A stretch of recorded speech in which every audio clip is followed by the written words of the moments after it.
Assalamualaikum warahmatullahi wabarakatuh. Halo semua, kembali lagi dengan saya Alifa Naila Alfarafisyah dengan NIM 2313401131. Baik, pada pertemuan kali ini seperti biasa, sebelum memulai sebelum memulai presentasi, ada 3 orang yang maju untuk latihan public speaking di depan, diberi waktu selama 10 menit. Yang pertama itu yang maju ada Dwi Rachmi Ramadhani. Terus yang kedua itu ada Muhammad Ilham Fani yang menceritakan tentang liburannya mudik ke Lampung. Kemudian yang ketiga itu ada I'anatul Uyun yang membahas mengenai FOMO. Baik, setelah 3 orang itu maju, dilanjut dengan presentasi yang berjudul syarat-syarat public speaking serta faktor pendukung dan penghambatnya. Nah, yang pertama itu kita bahas dulu tentang syarat-syarat dalam public speaking. Nah, dalam public speaking itu ada beberapa hal yang penting yang perlu dimiliki. Yang pertama itu ada keuletan. Jadi, kita itu harus tetap berusaha dan gak gampang nyerah walaupun awalnya itu masih gugup atau belum lancar. Nah, yang keduanya itu ada kesabaran. Nah, proses belajar public speaking itu nggak ada yang instan ya, jadi kita itu harus sabar dan terus menerus berlatih ya, terus menerus latihan gitu agar lancar gitu. Nah, yang ketiga itu ada planning atau perencanaan. Nah, sebelum kita tampil itu kita harus punya rencana yang jelas, mulai dari isi materi sampai ke alur penyampaiannya itu seperti apa. Jadi ya, selanjutnya ada persiapan. Nah, ini juga penting banget ya, karena ya kalau misalnya kitanya belum siap, nanti bakal ada rasa gugup pas majunya. Nah, kalau misalnya kita udah siap, ya biasanya rasa gugupnya itu juga ya udah lebih berkurang gitu dibanding dibanding orang yang belum ada persiapan gitu. Kemudian ada polishing, yaitu bagaimana kita menyempurnakan cara bicara kita, baik dari segi bahasa maupun cara penyampaiannya supaya lebih menarik. Nah, dan yang terakhir itu ada latihan. Nah, semakin sering kita latihan, jadi semakin terbiasa juga gitu kita berbicara di depan umum. Jadi kalau misalnya kita mau pintar gitu ngomongnya, mau gampang lah gitu ngomongnya, ya kita harus sering-sering berlatih begitu. Nah, selanjutnya kita masuk ke dalam faktor pendukung public speaking. Yang pertama itu ada kejujuran. Nah, saat kita berbicara dengan jujur, audiens itu bisa lebih merasa terhubung sama kitanya gitu. Nah, kemudian yang kedua itu ada sikap yang benar.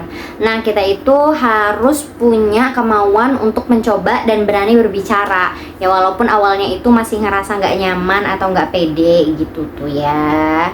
Tapi kita harus bersikap profesional. Yang ketiga itu ada minat terhadap orang lain. Artinya kita itu harus peduli sama audiens. Bukan cuma fokus ke diri kita sendiri aja gitu tuh, tapi kita harus memperhatikan audiens kita gitu. Kemudian yang keempat itu ada keterbukaan terhadap diri sendiri. Nah, kita itu bisa mengakui kekurangan kita tanpa harus merasa minder. Jadi biar tahu nih, biar ada evaluasinya lah gitu tuh, apa nih yang harus kita yang harus kita benahi kembali gitu, mana nih yang belum benar gitu tuh. Kemudian yang kelima itu ada belajar dan berlatih. Nah, ini nih jelas penting ya, penting banget nih, karena kemampuan public speaking itu bisa diasah. Jadi ya makin sering kita berlatih ya semakin ya semakin lancar gitu, semakin apa ya, ya semakin gampang gitu tuh kita untuk berbicara di depan umum, seperti itu. Nah, kemudian yang keenam itu lingkungan yang tepat. Nah, lingkungan yang suportif itu bisa membantu kita untuk berkembang jadi lebih cepat gitu dibandingkan sama apa ya, lingkungan yang tidak mendukung ya. Mungkin kayak yang kitanya udah takut nih, kitanya kayak males gitu untuk ngomong di depan umum, tapi kayak dari lingkungan kita tidak ada yang mensupport untuk ayo coba jadi MC gitu, atau ayo coba apa ya, ya untuk berbicara di depan umum gitu, di depan masyarakat gitu. Kalau misalnya nggak ada yang seperti itu, ya kita tidak akan, ya nggak bisa-bisa gitu. Nah, yang terakhir itu ada bakat. Nah, walaupun itu bakat itu bisa membantu, tapi bukan faktor utama, karena public speaking tetap bisa dipelajari oleh siapa saja. Jadi walaupun si A nggak punya bakat untuk public speaking, tapi kalau misalnya si A ini mau belajar dan mau berlatih, ya dia juga bisa gitu, bisa untuk apa ya? Ya bisa untuk public speaking gitu, karena dia mau belajar dan berlatih untuk public speaking, seperti itu. Nah, selanjutnya ada faktor penghambat public speaking. Yang pertama itu ada kurangnya kepercayaan diri. Terus kurangnya kepercayaan diri ini sering banget jadi masalah utama, karena jika kita ragu dengan kemampuan diri kita sendiri, ya nggak bakal beres gitu, nggak bakal jadi, nggak bakal bener gitu. Yang kedua itu ada kurang menguasai materi.